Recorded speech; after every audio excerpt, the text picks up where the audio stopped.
The Missouri sun rises slowly over a patchwork of fields, its golden light spilling across the quiet town of Lamar. It is May 8th, 1884, and in a small frame house, a baby boy draws his first breath. They name him Harry, a simple name for a man who would one day hold the fate of nations in his hands. But that destiny is far off, hidden in the gentle rhythms of farm life. The boy grows up surrounded by the earthy scent of plowed soil and the patient work of tending crops. His mother teaches him to read from the family Bible, and his father shows him the value of a day's hard labor. In this peaceful corner of America, young Harry learns the virtues of honesty, thrift, and perseverance, lessons that will anchor him through every storm to come. As a child, Harry is bookish and bespectacled, more comfortable with a history tome than a plow. He dreams of military glory, but poor eyesight threatens to bar him from West Point. Instead, he throws himself into the world of work, taking a job as a railroad timekeeper, then a bank clerk, always striving to help his family. When his father's finances falter, Harry returns to the farm without complaint, spending over a decade rising before dawn to tend the land. The labor is grueling, but it forges a resilient spirit. In the evenings, he plays the piano, a surprising passion that offers a glimpse of the sensitive soul behind the stoic farmer. These years are not wasted. They are the quiet forging of character, a preparation for trials he cannot yet imagine. When America enters the Great War in 1917, Harry seizes the chance to serve. Despite his age and eyesight, he memorizes the eye chart to pass the physical and is commissioned as a first lieutenant. In the muddy trenches of France, he commands Battery D, a rowdy group of Irish and German-American soldiers. The men initially doubt this unassuming former farmer, but under fire, Truman proves himself calm, decisive, and fiercely protective of his troops. He leads them through the Meuse-Argonne offensive without losing a single man, earning their lifelong loyalty. The experience transforms him, revealing a natural leadership that will later define his presidency. The war ends, and he returns home with a captain's bars and a newfound confidence, ready to build a life with his beloved Bess. Back in Missouri, Harry and his old Army buddy Eddie Jacobson open a men's clothing store in Kansas City. The haberdashery, with its crisp shirts and silk ties, is a bold venture, a symbol of their post-war optimism. For a time, business thrives, and Harry enjoys the camaraderie of customers and the satisfaction of honest commerce. But the post-war recession of the early 1920s hits hard, and the shop fails, leaving Harry deeply in debt. Rather than declare bankruptcy, he spends years painstakingly repaying every cent, a testament to his integrity. This failure could have broken him, but instead, it redirects his path. With no clear career and a young family to support, he turns to a new arena, politics.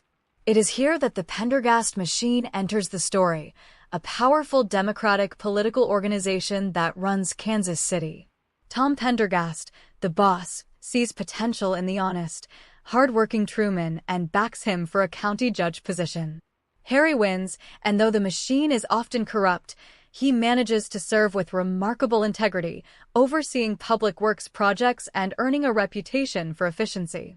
He is later elected to the U.S. Senate in 1934, still carrying the Pendergast label, but once in Washington, he quietly distances himself, focusing on transportation issues and military spending. His colleagues underestimate the plainspoken Missourian, but his diligent work on the Truman Committee, investigating war profiteering, saves billions and establishes him as a national figure of accountability. Through every setback and unlikely turn, Harry Truman embodies a quiet perseverance. From the farm fields to the failed shop, from the trenches of France to the halls of the Senate, he never seeks power but is shaped by duty. His rise is not a meteoric flash, but a slow, steady climb built on simple, enduring principles. As the 1940s dawn and a Second World War engulfs the globe, few suspect that this modest man from Missouri is being prepared for a moment of unimaginable consequence. The road to Washington has been long and winding, lined with both failure and fortitude, and it has molded a leader who will soon face the world's greatest crisis with steady hands and a clear heart. The spring of 1945 brings a fragile hope to Washington. Cherry blossoms bloom along the tidal basin, their pale petals drifting like gentle promises of peace. But inside the White House, a heavy silence hangs in the air. President Franklin D. Roosevelt, the towering figure who has led the nation through depression and war, is gravely ill. On April 12th, in his cottage in Warm Springs, Georgia, he suffers a fatal stroke. That afternoon, Vice President Harry Truman is summoned urgently to the White House. When he arrives, Eleanor Roosevelt places her hand on his shoulder and says softly, "The president is dead." Truman is stunned. After a long pause, he asks, "Is there anything I can do for you?" She replies, "Is there anything we can do for you? For you're the one in trouble now." Truman takes the oath of office in the cabinet room, his hand on a Bible, his expression a mixture of grief and resolve. He is now the 33rd President of the United States, a position he never sought and for which many feel he is unprepared. The weight of the world descends on his shoulders. For the first few days, he feels utterly lost, confessing to reporters, "Boys, if you ever pray, pray for me now." He inherits a global war of unimaginable scale. In Europe, the Third Reich is crumbling, but in the Pacific, Japan fights on with ferocious tenacity, refusing to surrender. Truman must quickly learn the immense machinery of government and the secrets that FDR never fully shared, including the existence of a weapon that could alter the course of history. In the weeks that follow, Truman is briefed on the Manhattan Project, the top-secret effort to build an atomic bomb. The scientists describe a device of terrifying power, capable of leveling an entire city. The moral gravity of this knowledge settles over Truman like a shadow. He consults with his military advisors, who paint a grim picture of the alternative, a full-scale invasion of Japan, codenamed Operation Downfall. They estimate hundreds of thousands of American casualties and millions of Japanese deaths. Every day the war continues, thousands more perish in firebombings, starvation, and brutal combat. Truman listens, asks quiet questions, and wrestles with the decision in the solitude of his office. He is a man who values human life, yet he must weigh one terrible cost against another. After the successful Trinity test in July, Truman issues the Potsdam Declaration, calling for Japan's unconditional surrender. The Japanese government remains silent. With a heavy heart, Truman authorizes the use of the atomic bomb. On August 6, 1945, the Enola Gay drops Little Boy on Hiroshima, instantly killing tens of thousands. 3 days later, a second bomb, Fat Man, devastates Nagasaki. The world watches in horror and awe. Truman later explains that he made the decision to save lives, to bring a swift end to the war, and to avoid the bloodshed of an invasion. The morality of that choice will be debated for generations, but for Truman, it was a burden he bore alone, a decision made in the crucible of war to fulfill his duty as commander-in-chief. On August 15th, Japan surrenders. The war is over. Across America, spontaneous celebrations erupt. In Times Square, a sailor kisses a nurse, capturing the joy of a nation delivered from years of sacrifice. Truman addresses the country, his voice steady but filled with emotion. He dedicates the victory to the memory of Franklin Roosevelt and to the courage of the soldiers who fought. Yet even in this moment of triumph, he knows the challenges ahead are immense. The world lies in ruins, and a new, more insidious conflict is already taking shape. The Soviet Union, a wartime ally, now casts a shadow over Eastern Europe, and the atomic age has dawned with a blinding, fearsome light. Truman's first months in office reveal a man of remarkable composure and common sense. He was never meant to be president, yet he rises to the occasion with a straightforward honesty that will become his hallmark. The accidental president has navigated the final, fiery chapter of World War II, making choices that no human should ever have to make. As the celebrations fade and the work of peace begins, Truman turns his attention to a shattered world, determined to build a lasting order from the ashes. He is no longer the unknown senator from Missouri. He is the leader of the free world, and his greatest tests still lie ahead. Imagine a world emerging from the shadow of a devastating war. The streets of European cities, once bustling with life, now lay in rubble. In the late 1940s, a chill hung in the air, not just from the harsh winter, but from a new kind of uncertainty. Across the Atlantic, in Washington, D.C., the corridors of power were quiet, but the weight of the world rested on the shoulders of one man, President Harry S. Truman. The grand columns of the White House stood as silent witnesses to the decisions that would shape the coming decades. It was a time of rebuilding, but also of growing fear, as the alliance that had defeated Nazi Germany began to fracture, giving way to a tense standoff between former allies. In the aftermath of World War II, the Soviet Union, under Joseph Stalin, sought to expand its influence across Europe and beyond. Soviet troops remained in Eastern Europe, propping up communist governments in Poland, Hungary, and elsewhere. The Iron Curtain, as Winston Churchill famously described it, had descended across the continent. But the threat was not confined to the East. In the Eastern Mediterranean, two countries found themselves in the crosshairs of Soviet pressure. Greece was embroiled in a civil war, with communist insurgents threatening to topple the fragile government. Turkey, meanwhile, faced Soviet demands for control over the strategic Turkish Straits, a vital passage between the Black Sea and the Mediterranean. For Truman, the choice was clear. If Greece and Turkey fell, the dominoes would start tumbling, and the Soviet shadow would stretch further into Europe and the Middle East. Truman, a man of plainspoken Midwestern roots, understood the gravity of the moment. He was not a grand orator, but he possessed a steadfast resolve. On March 12, 1947, he stood before a joint session of Congress and delivered a speech that would define American foreign policy for generations. The chamber was hushed as he laid out a simple but profound principle. The United States would support free peoples who were resisting subjugation by armed minorities or outside pressures. This became known as the Truman Doctrine.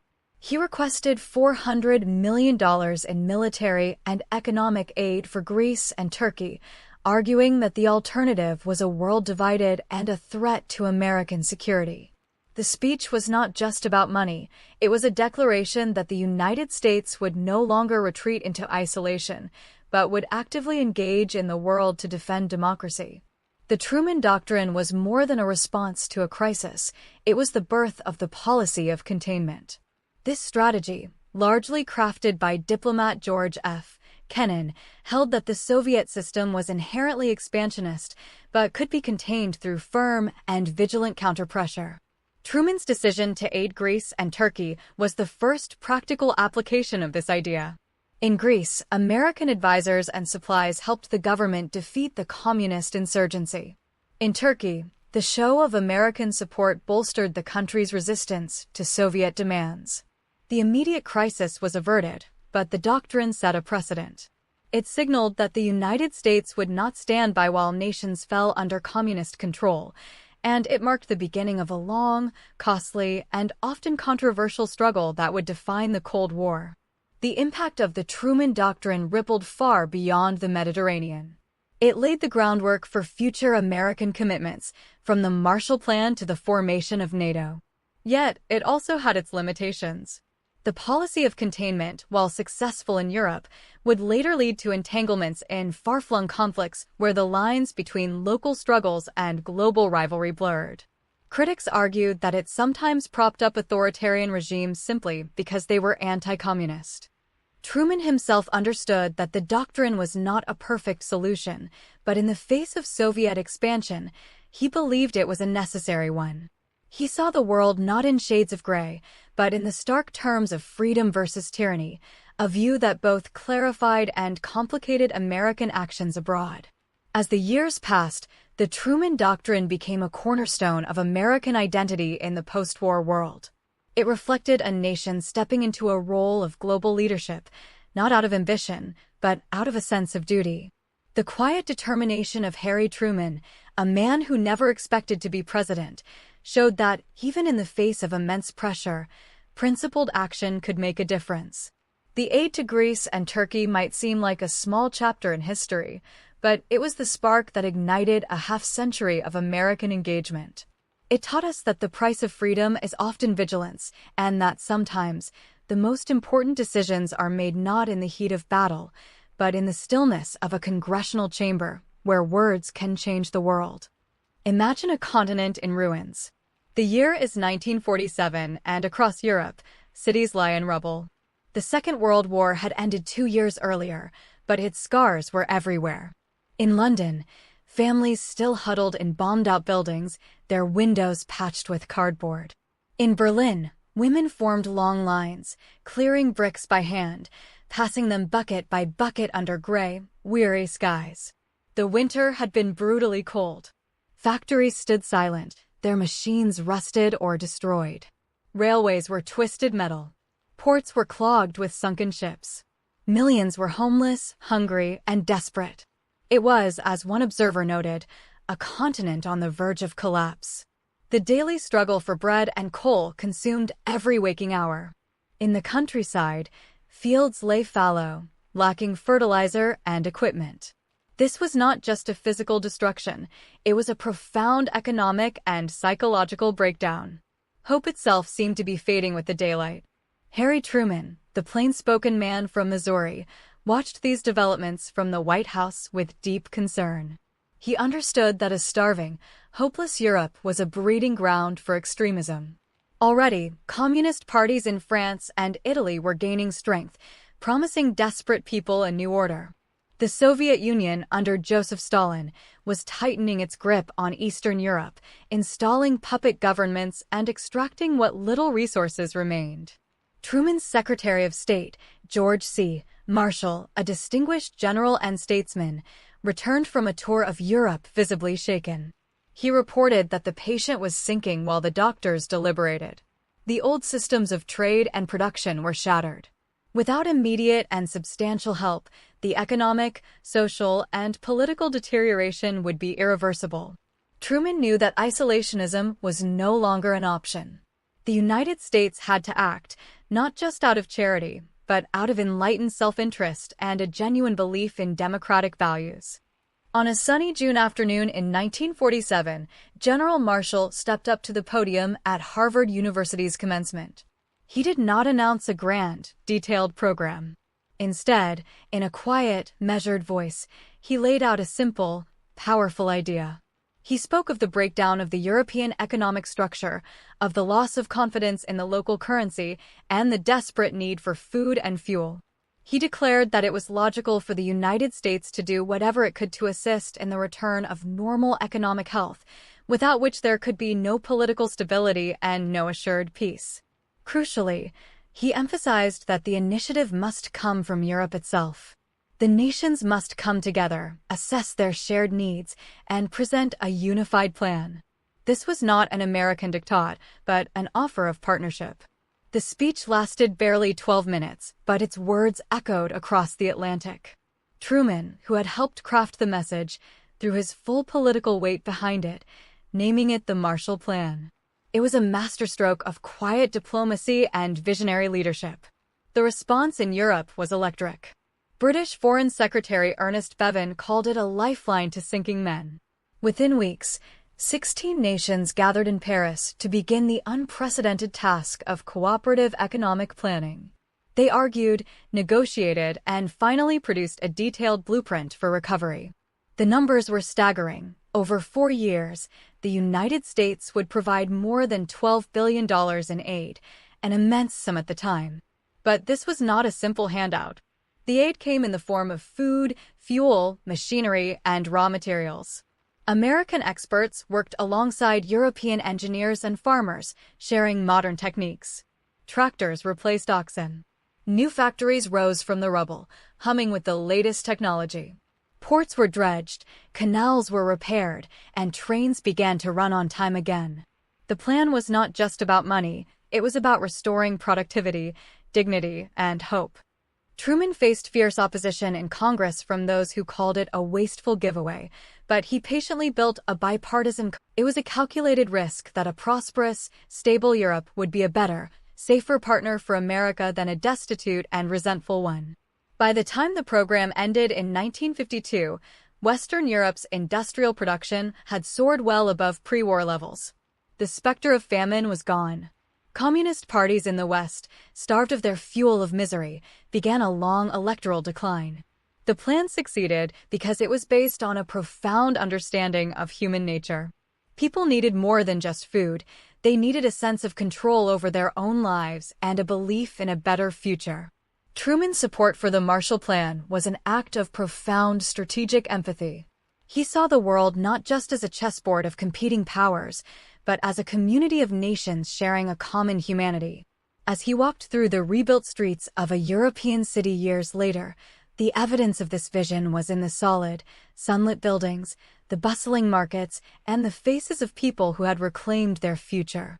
The peace it fostered was not just the absence of war, but the presence of a shared, constructive purpose. Imagine a quiet morning at a naval yard in Norfolk, Virginia, in the late 1940s. The sun rises over rows of gray warships, casting long shadows across the docks. Sailors in crisp white uniforms move about their duties, but a closer look reveals a divided world. Black sailors are confined to mess halls and sleeping quarters separate from their white counterparts. They serve as cooks, stewards, or laborers, rarely given the chance to lead or fight. This was the reality of the United States Armed Forces, a mirror of the segregation that gripped much of American society.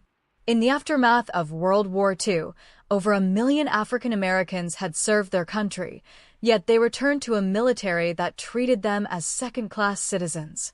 The contradiction was stark. A nation that fought for freedom abroad denied it to many of its own defenders at home. President Harry S. Truman, a man of modest Missouri roots, was not a lifelong crusader for civil rights. His upbringing in a border state had exposed him to racist attitudes, and his early political career relied on a machine that included segregationists.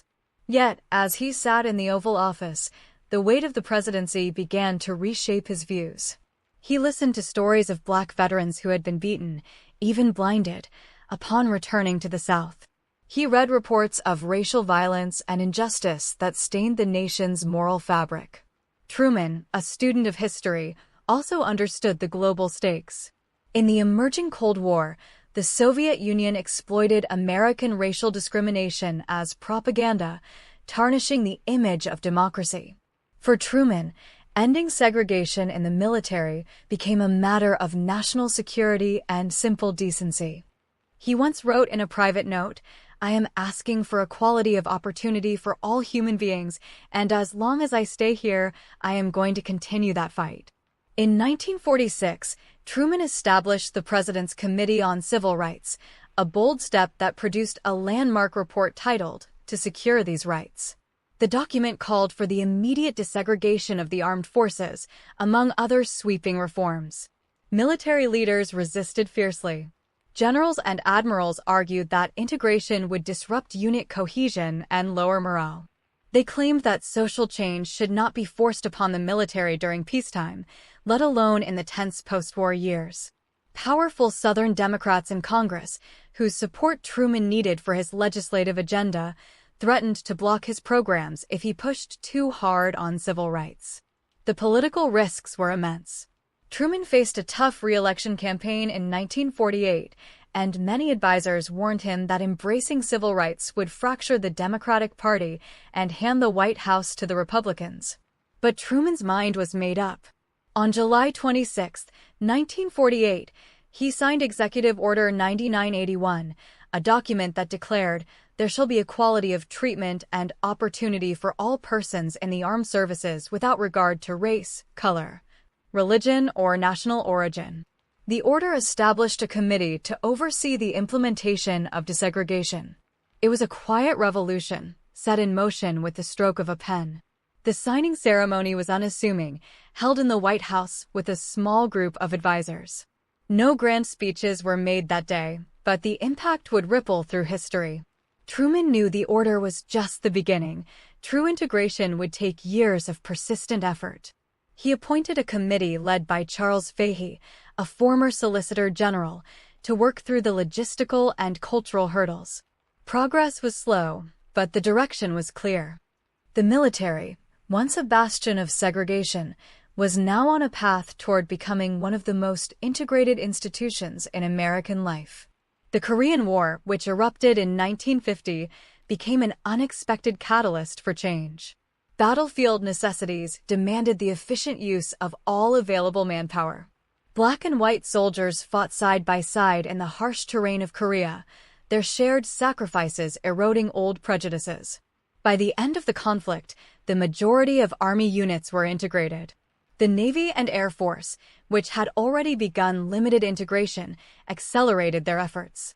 Truman's executive order had set a powerful precedent. It demonstrated that the federal government could lead the charge for civil rights, even when public opinion was divided. For Truman, it was a matter of principle. He later reflected, "I have always believed that the right of the individual to be treated fairly and equally is the most fundamental right of all." His decision cost him politically. Strom Thurmond and other Southern Democrats bolted from the party in 1948, forming the Dixiecrat movement. Yet Truman won re-election against all odds, a testament to his resilience.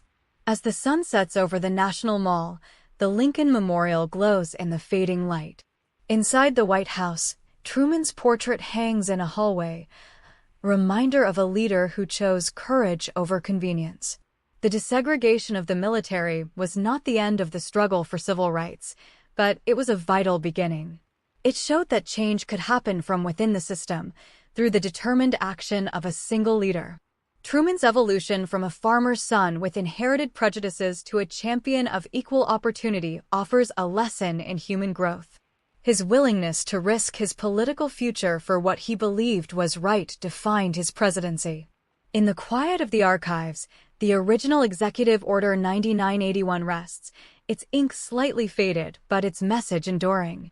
It stands as a testament to the idea that even in the face of entrenched opposition, one person's conviction can bend the arc of history toward justice. The winter wind howls across the Korean peninsula, whipping through the barren hills and frozen rice paddies. In December 1950, American soldiers huddle in trenches near the Chosin Reservoir, their breath visible in the frigid air. The Korean War had begun 6 months earlier when North Korean forces stormed across the 38th parallel. President Truman, determined to uphold the policy of containment, committed U.S. troops under a United Nations banner. What was expected to be a swift action turned into a grueling stalemate. The conflict would come to define the limits of Truman's Cold War strategy, testing the patience of a nation weary of war. As the months dragged on, the human cost mounted, and the bright hopes for a quick victory faded into the gray reality of a protracted struggle. Truman's decision to intervene in Korea was rooted in the Truman Doctrine, his pledge to support free peoples resisting subjugation. He saw the invasion as a direct challenge to the post-war order, a test of American resolve. If the U.S. failed to act, he believed, Soviet and Chinese influence would spread unchecked across Asia. The initial success of General Douglas MacArthur's bold landing at Incheon raised expectations of a unified Korea. But when MacArthur pushed too close to the Chinese border, hundreds of thousands of Chinese troops entered the war, driving UN forces back in a bloody retreat. The conflict settled into a brutal deadlock around the 38th parallel. Truman faced a painful dilemma: escalate the war, possibly using atomic weapons, or accept a limited outcome. He chose restraint, a decision that put him at odds with MacArthur, who publicly criticized the president's strategy. In April 1951, Truman fired MacArthur for insubordination, a move that sparked a firestorm of controversy. The general returned home to a hero's welcome, while Truman's approval ratings plummeted. The war dragged on for 2 more years, with peace talks stalling over the issue of prisoner repatriation. The armistice was finally signed in July 1953, after Truman had left office. The Korean peninsula remained divided, a bitter legacy that endures to this day. The conflict exposed the limits of containment. It could prevent the spread of communism, but it could not easily roll it back without risking a wider war. For Truman, The war was a necessary burden, a sacrifice to maintain the credibility of the free world. Yet the stalemate left many Americans questioning the cost and purpose of the Cold War. The conflict also fueled a climate of fear at home as the search for scapegoats intensified. Senator Joseph McCarthy rose to prominence by accusing the government of harboring communists, exploiting the anxieties of the era. Truman spoke out against McCarthy's reckless tactics, calling them a threat to American liberties, but the Red Scare cast a long shadow over his final years in office. Truman left the White House in January 1953, returning to his modest home in Independence, Missouri. He did not retreat from public life, but continued to write and speak about the principles that guided his presidency. In his memoirs and interviews, he emphasized the importance of honesty, hard work, and a deep sense of duty. His reputation, battered by the Korean War and the acrimony of the McCarthy era, gradually recovered over time. Historians began to appreciate his decisive leadership in the early Cold War, his role in rebuilding Europe through the Marshall Plan, and his courageous stand on civil rights. Truman's foreign policy laid the foundation for the eventual collapse of the Soviet Union, though he did not live to see it. He died in 1972 at the age of 88, a plainspoken man who never lost touch with his roots. Walking through the Truman Presidential Library in Independence, one can see the artifacts of a consequential life. His famous desk sign, "The buck stops here," sits under glass, a symbol of his willingness to take responsibility. Letters from ordinary citizens, thanking him for his service, line the walls. The library overlooks a quiet courtyard where Truman and his beloved wife, Bess, are buried. The scene is peaceful, a far cry from the turbulent years of his presidency. Truman's legacy is not one of grand rhetoric or flawless victories, but of steady, principled leadership in an age of anxiety. He made mistakes, as all leaders do, but he never wavered in his commitment to what he saw as the common good. His story reminds us that leadership is often about making the best of difficult choices, guided by a moral compass rather than the shifting winds of popularity. As dusk settles over the Missouri landscape, the lights in the library glow warmly. Inside, a portrait of Truman captures his direct gaze, a hint of a smile on his lips. He once said, "I never did give anybody hell. I just told the truth, and they thought it was hell." That honesty, sometimes blunt and unpopular, was the hallmark of his character. In an era of complex global challenges, Truman's example endures, a leader who valued facts over flattery and action over applause. The Korean War showed the tragic limits of even the best intentions, but the broader arc of his presidency bent towards stability and justice. For a nation seeking calm in the storm of history, Truman's steady hand offers a quiet lesson. The man from Missouri, who never expected to be president, left an indelible mark on the world, proving that greatness often comes from the most ordinary of places.